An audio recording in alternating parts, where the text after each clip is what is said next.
Las autoridades sanitarias de Argentina están en alerta desde la semana pasada a raíz de la muerte de 24 personas que consumieron cocaína adulterada en el conurbano bonaerense.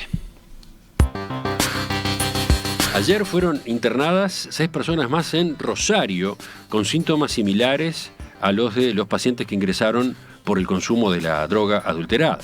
En total, ya van más de 200 personas atendidas en guardias hospitalarias. El martes de la semana pasada, el secretario de Seguridad de la provincia de Buenos Aires, Sergio Berni, pidió descartar la droga a quienes la hubiesen adquirido 24 horas antes. El Ministerio de Salud, por su lado, exhortó a todos los que consumieron cocaína en los días previos a acudir a un centro de salud ante los primeros síntomas. La policía, en tanto, realizó varios allanamientos en la periferia noroeste de la capital argentina, en los que se confiscaron más de 20.000 dosis de droga y se arrestó a una docena de personas.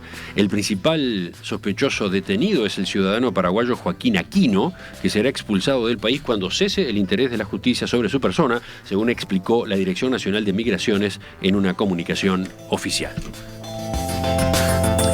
Acá en Uruguay, el caso de intoxicación masiva en Argentina es seguido con atención. Ha puesto en alerta a peritos y toxicólogos que están en contacto con sus pares del otro lado del Río de la Plata para conocer justamente detalles de la droga adulterada ante la eventualidad de que la sustancia haya cruzado las fronteras. Pero además, en paralelo, este caso terrible hizo resurgir aquí y allá el debate sobre legalización de todas las drogas. Legalización, regulación, de forma que el Estado pueda verificar la producción de las sustancias para evitar impactos negativos tan tremendos en la salud como estos que se han visto. Bueno, a propósito de lo de Argentina y a propósito de cómo se lo examina acá, vamos a conversar en los próximos minutos con el doctor Daniel Radío, que es titular de la Secretaría Nacional de Drogas. Doctor Radío, buen día, gracias por acompañarnos. No, al contrario, Emiliano, muy amable por invitarme al programa. Primero, así 2 palabras suyas a propósito de cómo recibió estas noticias argentinas. Y miramos con mucha atención eso. Enseguida nos pusimos en contacto con el Observatorio Uruguayo de Drogas, que depende de la Secretaría, y ellos a su vez con el Instituto Técnico Forense. Nosotros tenemos una cuestión que se llama, una coordinación que se llama Sistema de Alerta Temprano, que vincula a todas las instituciones involucradas en esta cosa, desde el Ministerio del Interior hasta el Centro de Información y Asesoramiento Toxicológico, el Instituto Técnico Forense, el Observatorio Uruguayo de Drogas, etc. Y ante la aparición de sustancias complicadas en Uruguay o más peligrosas o nuevas, inmediatamente esa información circula y a veces emitimos alertas públicas. De hecho, justo hace un par de meses habíamos emitido una alerta vinculada a la aparición de adulteración en sustancias de síntesis en Uruguay.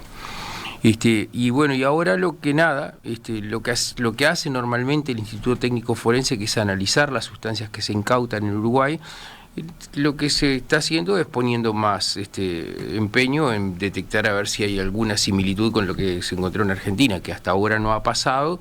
El riesgo existe, entre todo porque ahora el hecho no se circunscribe solamente al conurbano, ya empiezan a aparecer en otras ciudades argentinas, por lo menos en Rosario apareció la posibilidad cierta de que la posibilidad está, en la misma medida en que es una actividad clandestina, no hay manera de controlarla, ¿no? Bueno, enseguida vuelvo a eso justamente, pero antes le cuento, no sé, una reflexión muy elemental que me surgió a mí espontáneamente cuando empecé a leer las noticias que venían de Argentina.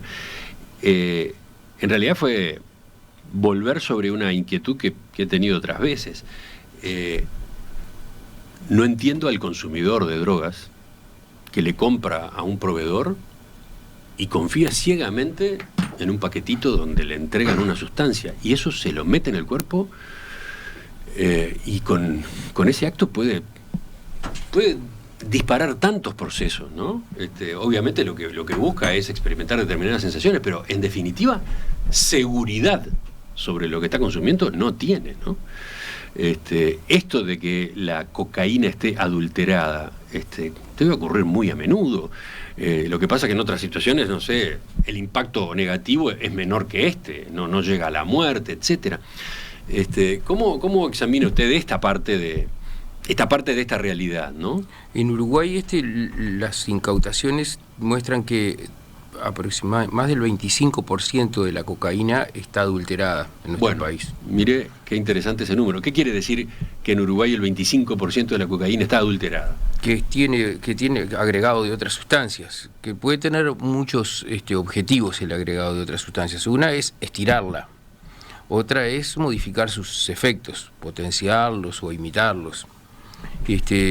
Acá básicamente hay 3 sustancias que se han encontrado, las principales, no es que son las exclusivamente 3, pero hay 3 sustancias que se han encontrado que adulteran. Una es la cafeína, por lejos la que más se encuentra. Otra es un antihelmíntico que se llama levamisol, que se usaba históricamente para las lombrices, digamos, para hablar en plata, y además también un antiinflamatorio del tipo de los no esteroideos llamado fenacetina, que como antiinflamatorio fue retirado del mercado hace un tiempo por efectos secundarios complicados, y que también se utiliza para agregarle efectos. ¿Por qué se utilizan esos agregados? Ya te digo, puede ser 2 objetivos. Uno es estirarla para que el y en el segundo caso para producir otros efectos. Otros efectos que pueden ser, por ejemplo, en el caso de la cafeína, para generar mayor adicción, ¿no? Además de que pueda tener efectos adicionales que complementen la acción de la cocaína. Lo que tú decías vinculado a no entiendo la cabeza de los usuarios, es a lo que los obligamos, ¿no? O sea, quien decide usar drogas no tiene otra chance. Drogas de las prohibidas, ¿no? Porque hay drogas que están permitidas. Imaginemos, ¿no?, lo que pasaba en Estados Unidos cuando estaba la ley seca. La gente consumía lo que la mafia le daba, ¿no? Y que la consumía, de hecho, no bajó el consumo de alcohol, ¿no? Claro, pero es de una audacia ese acto en cuanto al manejo de la salud del consumidor. Sí. Es de una audacia. Y eso ocurre tanto en un barrio marginado como en los barrios de mayor poder adquisitivo, ¿no? Totalmente. O sea, se confía en ese proveedor.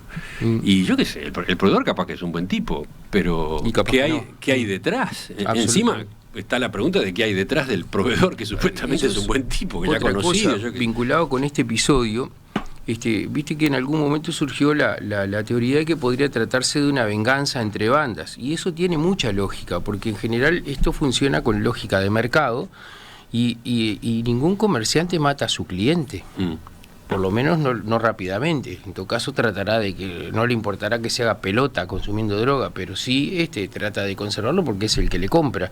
Por eso surge esta teoría de que pudiera ser una vendetta. Igual en todo caso, viste que nos parece, tenemos 24 muertos o 26, no me acuerdo, y como 200 consultas en puerta de emergencia. Pero el dato que es escalofriante es que en el conurbano bonaerense por día se venden 250.000 dosis de cocaína, 250.000, con lo cual uno dice, 25 muertes pasa a ser, qué horrible para cada uno de ellos, ¿no? Pero pudo haber sido una tragedia mucho mayor, o vaya a saber si no termina siendo todavía. 250.000 dosis por día solo en el conurbano. Entonces, a partir de esa constatación de que quien consume, en este caso cocaína, está poniendo en riesgo su salud, en doble sentido, ¿no? Bueno, porque ya de por sí la sustancia produce efectos en el cuerpo. Ahora, también corre el riesgo de enfermarse, de quedar con secuelas y eventualmente morir. Teniendo en cuenta eso, ¿qué puede hacer el Estado? No sé si la Junta Nacional de Drogas, la Secretaría que usted encabeza, o el Ministerio de Salud Pública u otras instituciones, ¿qué pueden hacer? ¿Hay alguna manera de cuidar, monitorear la calidad, la inocuidad de, por ejemplo, la cocaína que se vende en un mercado que por otro lado es ilegal? Monitorear se hace, pero digamos, ex post, se hace después que se incauta, no hay ninguna manera de hacerlo antes, porque como es una actividad ilícita no se puede controlar. Sí, eso sí se hace el control, el examen se hace una vez que se producen incautaciones, dice usted. Claro. Luego que se incautan, se analizan las sustancias que se incautan. El Instituto Técnico Forense en esto es muy prolijo y tiene tecnología y lo hace efectivamente. Pero bueno, eso es una parte del Eso control. es una parte. ¿Se podrían hacer más cosas? Sí, se podrían hacer cosas polémicas. Yo recién te comentaba fuera de micrófonos. Hay quien sugiere que podríamos tener puestos de monitoreo de lo que la gente hubo un momento aquí en Uruguay que se monitoreó lo que la orina en los baños de las fiestas electrónicas. Ponerle cada 5 usuarios o cada 5 años se monitoreaba para ver qué sustancia se encontraba. Y por cierto, las noticias no eran muy alentadoras. Se encontraban cantidad de sustancias en fiestas electrónicas, cantidad. Eso también es después que la gente ya consumió. La otra posibilidad, no lo estoy sugiriendo, pero es una posibilidad, es la existencia de puestos de monitoreo antes del uso en las fiestas electrónicas, que la gente antes de consumir la droga puede ir a un lugar en donde le diga qué es lo que está usando. Eso es una cuestión que es polémica, ¿no? Porque absolutamente, pero reconocer que cuéntenos un poco más. ¿Es un instrumento que se utiliza en otros países? Sí, se utiliza en otros países. Pero donde los mercados son ilegales, donde el mercado de drogas es ilegal. El paradigma prohibicionista es hegemónico en todo el mundo, ¿no? Lo que los países en donde están más avanzadas las políticas llamadas de gestión de riesgos y reducción de daños establecen todo tipo de prácticas asumiendo que igualmente va a haber consumo, que es lo que nosotros nos negamos a asumir. Y entonces ahí, si uno asume que igualmente va a haber consumo, entonces admite que cómo hace para eso, para gestionar los riesgos y disminuir los daños. O sea, en Europa hay lugares en donde la gente concurre a consumir la droga, que son lugares públicos, digamos, no son lugares clandestinos. O sea, se parte de la base de que consumo va a haber, pese a que está prohibido, y se intenta intervenir para gestionar riesgos. De daños. Sí, gestionar riesgos achicar riesgos, ¿no? Exactamente. Y una de las modalidades es esa. Desembarcar, por ejemplo, en determinadas fiestas, donde es evidente, es vox populi, que hay determinado tipo de consumo. ¿Es así? De hecho, en Uruguay lo hemos constatado. En otro momento, no ahora porque no lo estamos haciendo, pero además es caro hacerlo.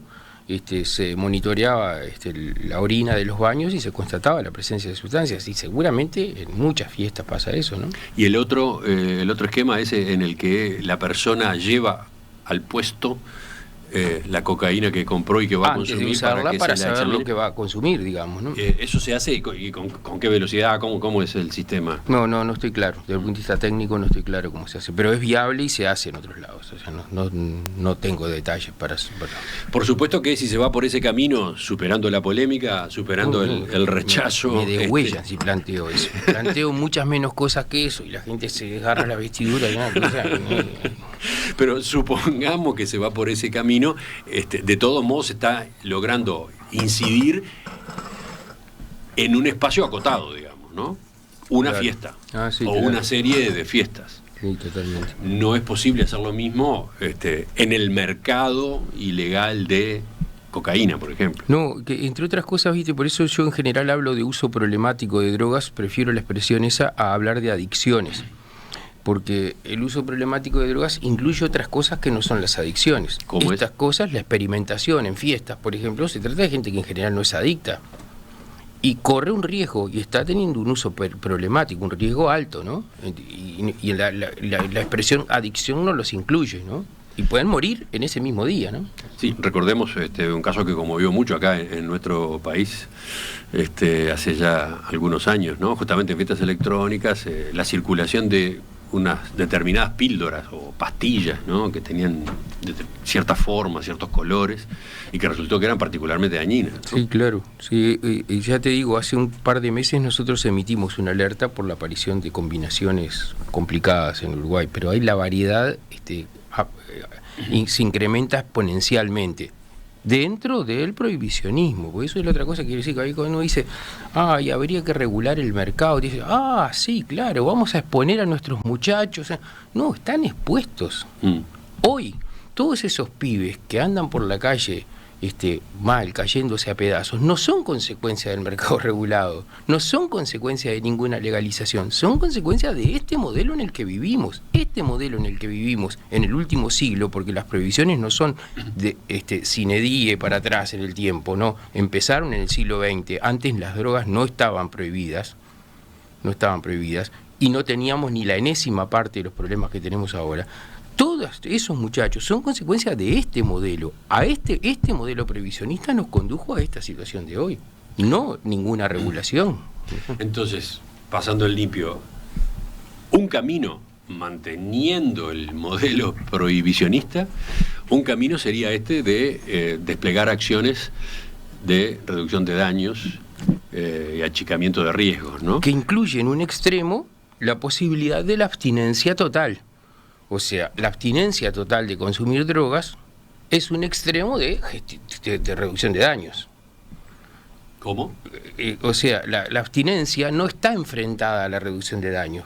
A veces hay quien enfrenta eso. ¿Qué hay que hacer? ¿Reducción de daños o abstinencia? No, la abstinencia es un extremo de la reducción de daños. De donde uno lleva el daño al mínimo. Pero no es la única posibilidad y no todos los usuarios de droga están dispuestos a la abstinencia. Y entonces cuando no están dispuestos a la abstinencia porque no quieren o no pueden, ¿qué hago? ¿Los abandono? ¿Los suelto? ¿Les largo les suelto la mano? No, me parece que no. Esta posibilidad, por ejemplo, de verificar la calidad o la inocuidad de la droga en una fiesta, obviamente, además de polémica, es costosa, ¿no? Sí, claro. Entonces habrá otro debate sobre quién banca, ¿no? Quién paga. Puede ser el Estado o bueno, pueden ser los propios asistentes a la fiesta, ¿no? Que dentro del ticket esté incluido un porcentaje destinado a pagar a estos servicios de control. Es que en realidad nosotros estamos pensando, y de hecho estamos elaborando un protocolo que se incluya para la habilitación de fiestas electrónicas, en donde uno parta de la base de que estas cosas pueden pasar. En realidad tenemos la certeza de que pasan, pero supongamos, partamos de la base de que estas cosas puedan pasar y que entonces exista cierta organización de las fiestas que prevea espacios de descanso, salidas de emergencia, agua para beber, que es muy importante, distanciado los lugares donde hay ruido y música, todas esas cosas deberían estar previstas en un protocolo partiendo de la base de que estas cosas pueden pasar. No pueden pasar, pasan, pero partiendo de la base de que pueden pasar, me parece que ahí uno podría establecer un protocolo para autorizar o no esta fiesta, ¿no? Mientras lo escucho, voy mirando de reojo los mensajes de los oyentes y, por ejemplo, aparece Martín que dice: existen kits de reactivos que se venden online para que cada uno testee la sustancia. Divulgar que existen o que el Estado los entregue sería también un camino. Sí, yo estoy de acuerdo con lo que dice Martín, sí, me parece que es tal cual.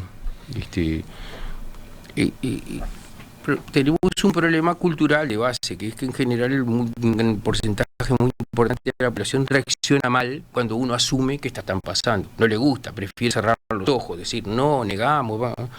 Es parecido a lo que se, es parecido a lo que se plantea cuando uno discute el tema de la prevención. Que si lo que hay que hacer es prevención del uso de sustancias, o si lo que hay que hacer es prevención del uso problemático de sustancias, que no es lo mismo, pero entonces cuando uno dice estas cosas, si vas a tomar alcohol, si vas a usar cocaína, ¿cómo? Ahora habilitamos que usen, ¿no? Toda esa discusión, la gente te molesta. Prefiere cerrar los ojos y hacer de cuenta que no pasa. Ahora, en el episodio de Argentina, cuando el Ministerio de Salud Pública de la provincia de Buenos Aires dijo: la cocaína que compraste las últimas 24 horas, tiralas, se generó la que compraron antes, no, esa sí que la usen. Esa lógica es maldita, no conduce a nada y solo genera problemas. Doctor Radío, llegamos ahora al punto culminante de esta conversación, porque el otro camino es el de la legalización o la regulación de todas las drogas o de algunas, la cocaína en particular, ¿no? Acá ya fuimos por el camino de la regulación del mercado del cannabis, pero claro, quedaron afuera todas las demás. Dice un oyente acá: es evidente e inexorable, el camino de la regulación es la alternativa si se quiere atender el tema responsablemente. El costo político de implementarlo, bueno, ese es otro tema Y por eso, porque hay un costo político, es que estamos llegando a los resultados que estamos viendo. ¿Qué dice usted? Yo no me gusta hablar de legalización, porque parece que cuando uno legaliza parece que introduce una cosa nueva. Y en realidad yo siempre prefiero hablar de desprohibir. ¿Perdón? Yo prefiero hablar de desprohibir. Desprohibir. Porque lo artificial es la prohibición. Las drogas no estuvieron prohibidas toda la vida. O sea, los seres humanos convivimos con las drogas hace 6.000 años. Y las hemos usado con suertes diversas a lo largo de la historia. Yo siempre señalo ejemplos. Bismarck, Goethe, Goya alardeaban de desayunar con láudano, que es opio. Y Freud usaba cocaína, y los grandes poetas entonces seguramente en algunos casos hubo usos, pero Marco Aurelio, el emperador romano, ejemplo de ética, no tenía ningún problema en asumir que usaba drogas.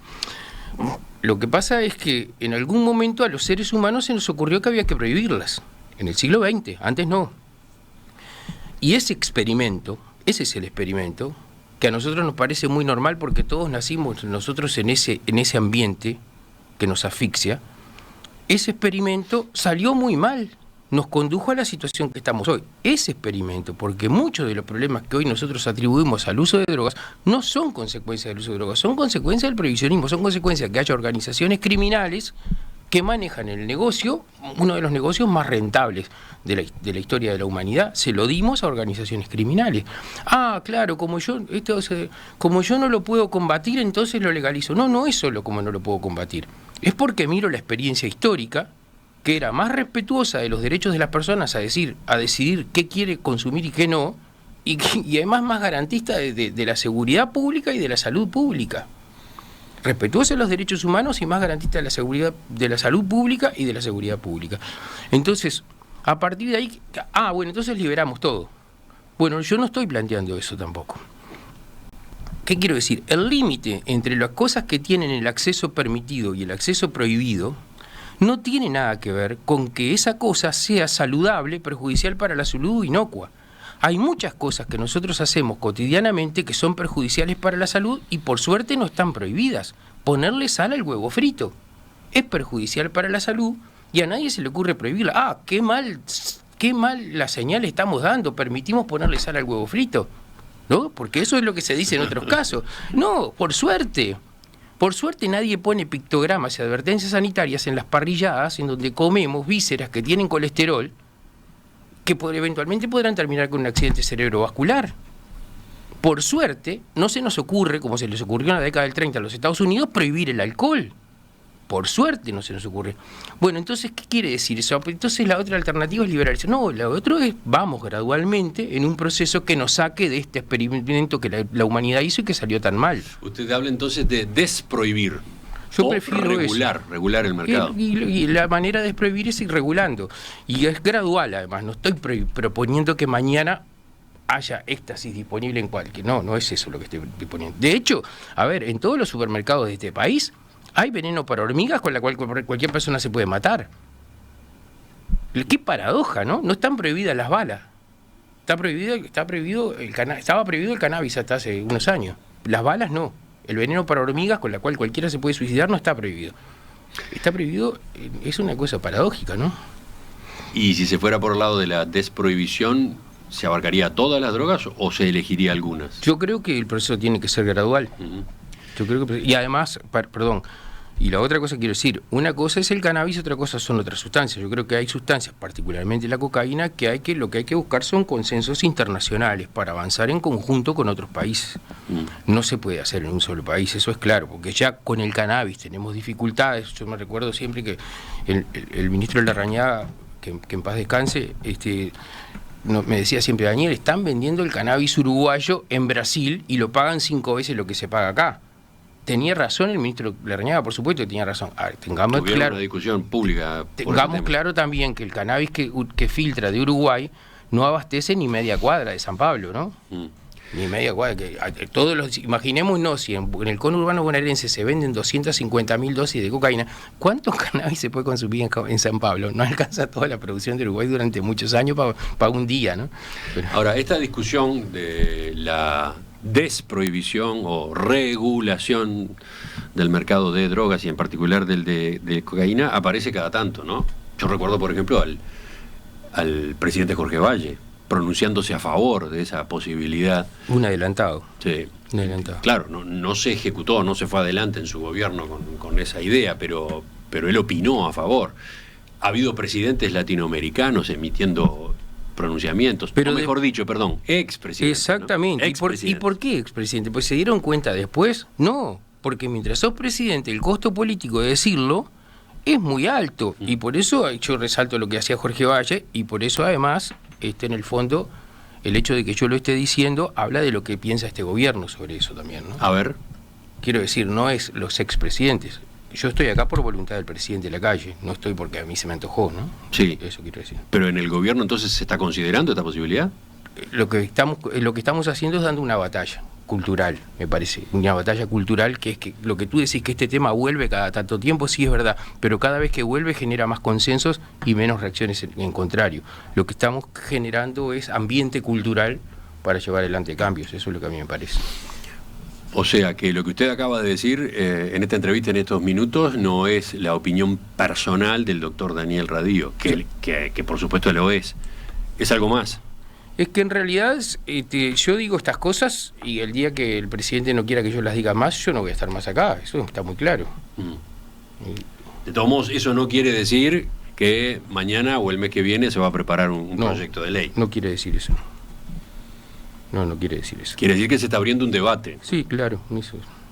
Un debate que en particular, supongo, tiene que avanzar dentro de la coalición. Es un debate que lo damos acá en Uruguay y que lo estamos dando en el mundo, porque yo quiero decir que este debate está planteado hoy en el mundo, y particularmente en el mundo occidental, y que Uruguay y Canadá, en particular, hacen punta en este tema en el mundo. Son dos países que se empuntan en este tema y hay otros países que se empiezan a sumar más o menos tímidamente a este debate, y en Europa la cosa empieza a cambiar, se está hablando de la regulación del mercado de cannabis en Alemania, en Luxemburgo, no sé en qué otra isla por ahí, por el Mediterráneo, se empieza a hablar este tema más fuertemente. En el otro lado, la otra punta, hay países que no quieren ni que se hable de esto. Rusia, paradójicamente, el país que tiene más consumo de alcohol, ¿no? China, los países árabes, Cuba, no quieren ni que se hable de esto. Es más, en el caso de Cuba, además critican que nosotros lo pongamos arriba de la mesa. No les gusta que estemos hablando de regulación de mercado ni nada de eso, ¿no? Entonces, ¿cómo sigue esto entonces? Y hay que seguir.